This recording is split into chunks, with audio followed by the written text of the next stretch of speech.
பிரபல தொலைக்காட்சியின் பிரபலமான பார்ப்புகழும் பாடகி நிகழ்ச்சியின் அரையிறுதி சுற்றில் தன் மகள் பாடுவதை பெருமையுடன் பார்த்தாள் கண்மணி. அவளுக்கு இதில் அதிக நாட்டமோ திறமையோ கிடையாது.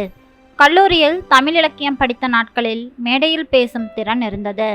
கண்மணியின் கணவர் அழகேசன் ரசாயனத்துறை பேராசிரியராக இருந்தபோதும் சங்கீதத்தில் ஆர்வம் உள்ளவர். ஓரளவும் பாடவும் செய்வார். அந்த மரபணுதான் மகள் பொன்மணிக்கு வந்திருக்க வேண்டும். குழந்தை பருவத்திலிருந்தே திரைப்பட பாடல்களை கேட்டவுடனே கிரகித்து கொண்டு திரும்ப பாடும் ஆற்றல் பொன்மணிக்கு இருந்தது. வளர வளர அந்த திறமை அதிகரித்து பள்ளியில் நடந்த பல பாட்டு போட்டிகளில் பங்கு பெற்று பரிசுகளை அள்ளி வந்தாள். தந்தையின் சங்கீத ஆற்றல், தாயின் மேடை பேச்சு இவற்றின் பலன்தான் இன்று பொன்மணி தொலைக்காட்சி நிகழ்ச்சியில் பங்கு பெறும் வாய்ப்பை கொண்டு வந்திருந்தது. பழைய புதிய என்று பலவித திரைப்பட பாடல்களை பாடி தங்கள் திறமையை வெளிப்படுத்தினர் போட்டியாளர்கள். திரைப்படங்கள் பார்ப்பதும் பாடல்கள் கேட்பதும் பல ஆண்டுகளாக நின்று போய்விட்டதால் கண்மணியால் அப்பாடல்களையோ பாடலாசிரியையோ படத்தையோ நடிகர்களையோ பிரித்து இனம் காண முடியவில்லை. ஏன் இசையமைத்தவர்களையே அவளுக்கு தெரியவில்லை. கண்ணதாசன், வைரமுத்து, விஸ்வநாதன் ராமமூர்த்தி, இளையராஜா மற்றும் AR ரஹ்மான் என்ற பெயர்கள்தான் அவளுக்கு தெரிந்திருந்தது. காலிறுதி முடிந்து இன்றைய அரையிறுதி சுற்றுக்கு பிரபல திரைப்பட கவிஞர் வருகை தருவார். அவரது பாடலை போட்டியில் பங்கு பெறுவோர் பாட வேண்டும் என்பது போட்டியின் விதி. பலத்த அறிமுகத்துடன் ஒளிவெள்ளமான மேடைக்குள் நுழைந்தவனை கண்டதும் கண்மணிக்கு சட்டென ஏதோ ஒன்று நினைவில் இடறியது. ரசிகர்களை தன் வார்த்தை ஜாலத்தால் மயக்கி இன்று இளைஞர்கள் மத்தியில் பிரபலமாக திகழும் கவிஞர் கவிதை கார்முகில்தான் இன்றைய சிறப்பு விருந்தினர் என கூச்சலிட்டார் அந்த டிவியின் தொகுப்பாளினி. பின்னோக்கி வாரப்பட்டு சுருள் சுருளாக தோல்வரை தொங்கிய கருத்த முடி, அகன்ற நெற்றி, இடுங்கிய கண்கள், மெல்லிய உதடுகள், இரட்டை நாடி தேகம், பளபளவென வெள்ளை ஜிப்பா பைஜாமா, கூப்பிய கரங்கள், முகத்தில் முறுவல் என நுழைந்தவனை பார்த்ததும் இவனை எங்கோ நான் பார்த்திருக்கிறேன், மிகவும் பரிச்சயமாக, ஆனால் எங்கோ கனவில் பார்த்த முகம் போல தோன்றுகிறதே என யோசித்தாள் கண்மணி. கரவோசை காதை பிளக்க இப்பொழுது கார்முகில் இந்த நிகழ்ச்சியை பற்றி சில வார்த்தைகள் கூறுவார் என்றாள் தொகுப்பாளினி. இமை கொட்டாமல் அவனையே பார்த்தாள் கண்மணி. அன்பு நண்பர்களே வணக்கம். என்னை இங்கு சிறப்பு விருந்தினராக அழைத்த என்ற கார்முகிலின் பேச்சும் கட்டை குரலும் பளிச்சென அவனை நினைவுக்கு கொண்டு வந்தது. ஓ, இவன் தமிழரசுதானே. கல்லூரியில் அவளுக்கு ஓராண்டு சீனியர். இருவரும் பங்கேற்ற பேச்சு போட்டிகளில் பலமுறை வென்று சில முறை தோற்றவன். பின்பு நட்பு மலர்ந்து காதல் என்று கண்மணியின் பின்னால் அடைந்தவன். அவனா இவன்? திரைப்படத்துறையில் பிரவேசிக்க வேண்டுமென்ற கனவுகளுடன் செயல்பட்டவன். ஆனால் படிப்பு முடிந்து கிட்டத்தட்ட 4-5 ஆண்டுகள் வேலை ஏதுமின்றி வெட்டியாக பல தயாரிப்பாளர்கள், இயக்குநர்கள், இசையமைப்பாளர்கள் என அவரை சுற்றி அலைந்து திரிந்தானே.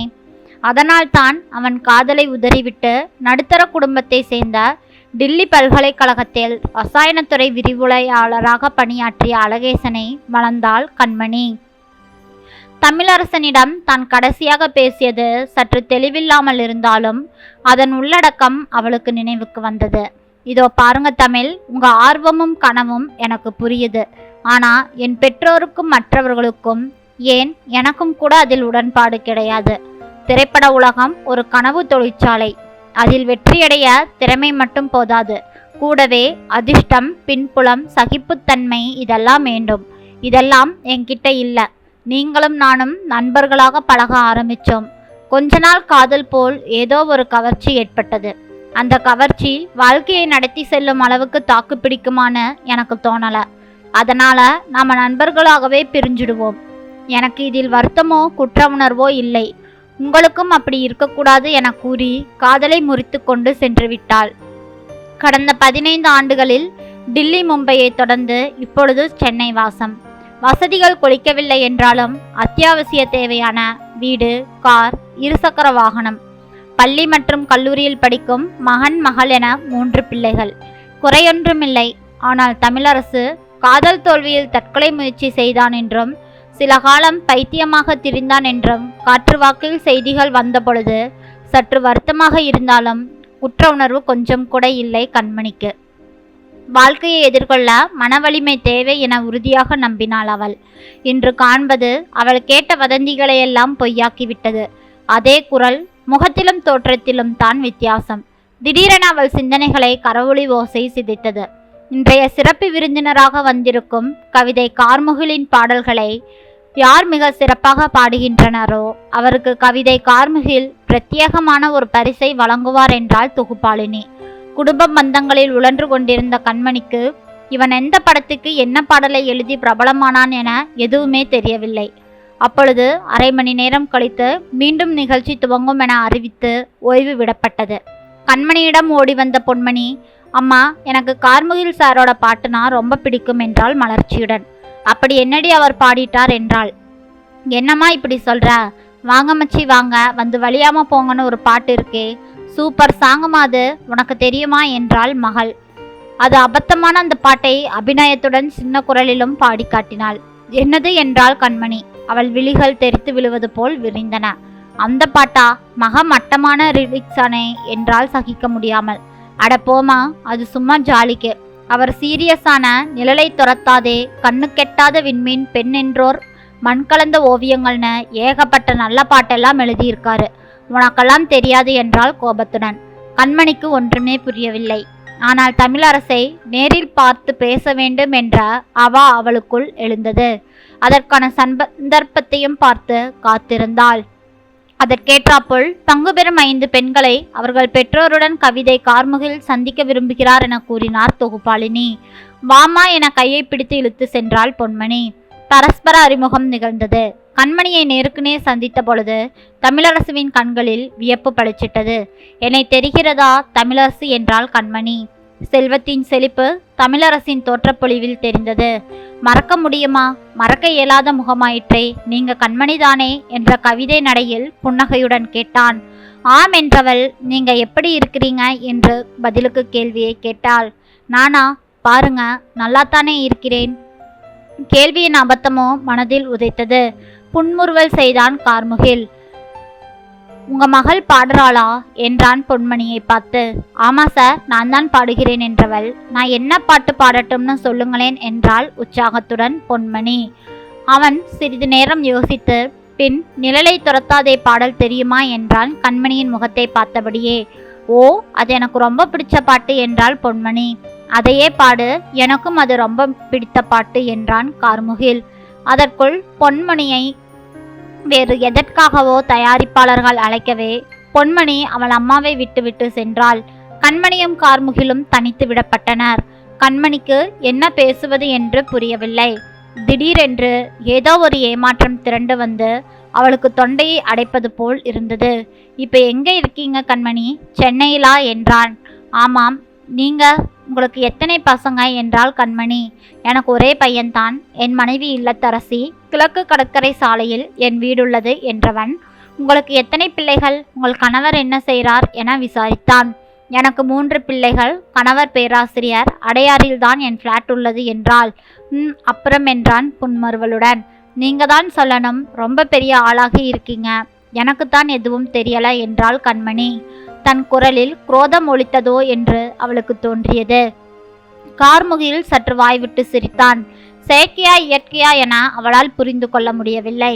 பின், கண்மணி, ஒரு வகையில் எனக்கு வாழ்க்கையின் தத்துவத்தை உணர்த்தியவர் நீங்கள்தான். நான் இந்த உயரத்தை அடைவதற்கு முன் பல படுபாதாளங்களை பார்த்தவன். கண்ணதாசனின் ஒரு பாடலில் இதுதான் பாதை, இதுதான் பயணம் என்பது யாருக்கும் தெரியாது என வரிகள் வரும். அதுதான் நிஜம் போல. உங்களை சந்தித்ததில் மகிழ்ச்சி, நன்றி என்று கைகூப்பினான். மனதிற்குள்ளோ, நல்ல வேளை நான் இவளை கல்யாணம் செய்யவில்லை. இவளுடன் ஒப்பிட்டால் என் மனைவி எவ்வளவு அழகு. இவள் விருப்பப்படி ஏதாவது வேலையில் சேர்ந்திருந்தால் கோடிக்கணக்கான நடுத்தர குடும்பஸ்தனில் நானும் ஒருத்தனாகி போயிருப்பேன். என்னை இவளிடமிருந்து விலக்கிவிட்ட விதியே உனக்கு நன்றி என கடவுளுக்கு நன்றி கூறிவிட்டு திரும்பி நடந்தான் தமிழரசு. நடப்பவை எல்லாம் கனவா நிஜமா என புரியாமல் இருந்தாள் கண்மணி.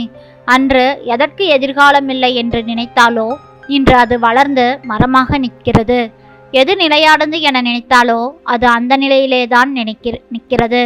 நினைப்பதெல்லாம் நடந்துவிட்டால் தெய்வம் ஏதுமில்லை என்ற பாடலின் வரிகளுக்கு ஏற்ப எத்தனை நிதர்சனமாகிவிட்டது அவளது வாழ்க்கை. தெரியாத பாதையில் புரியாத பயணம்தான் வாழ்க்கை.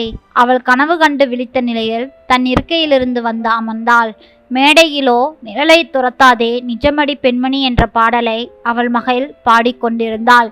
அதை கார்முகில் ரசித்து கொண்டு உட்கார்ந்திருந்தான். கண்மணி வாழ்க்கையில் அவனுடன் சேர்ந்து முன்னேற கஷ்டப்பட்டு விட்டாள். அதனால்தான் இன்று அவன் முன்னேறி இருக்கிறான். ஆனால் அவளோ அதே இடத்தில்தான் நிற்கிறாள். அவள் உண்மையாக காதலித்திருந்தால் அவனுக்கு கை கொடுத்திருக்கலாம். மாறாக வாழ்க்கையில் மனவலிமையை பேசிவிட்டு அவனை கை கழுவி விட்டாள். அவனுக்கு இன்று நல்ல குடும்பமும் வாழ்க்கையில் முன்னேற்றமும் ஏற்பட்டுவிட்டது. ஆனால் கண்மணியோ எங்கு ஆரம்பித்தாலோ அங்கேதான் நின்று கொண்டிருக்கிறாள். நண்பர்களே, உண்மையாக காதலித்தால் இருவரும் சேர்ந்தே வாழ்க்கையை முன்னேறலாம். காதலுக்காக எந்த கஷ்டத்தையும் தாங்கிக் கொள்ளலாம். நன்றி. இந்த கதை பிடிச்சிருந்ததுன்னா மறக்காம லைக் பண்ணுங்க. நம்ம சேனலை சப்ஸ்கிரைப் பண்ணி உங்களோட ஆதரவை எனக்கு கொடுங்க. நாளை வேறொரு கதையில் சந்திக்கலாம். நன்றி.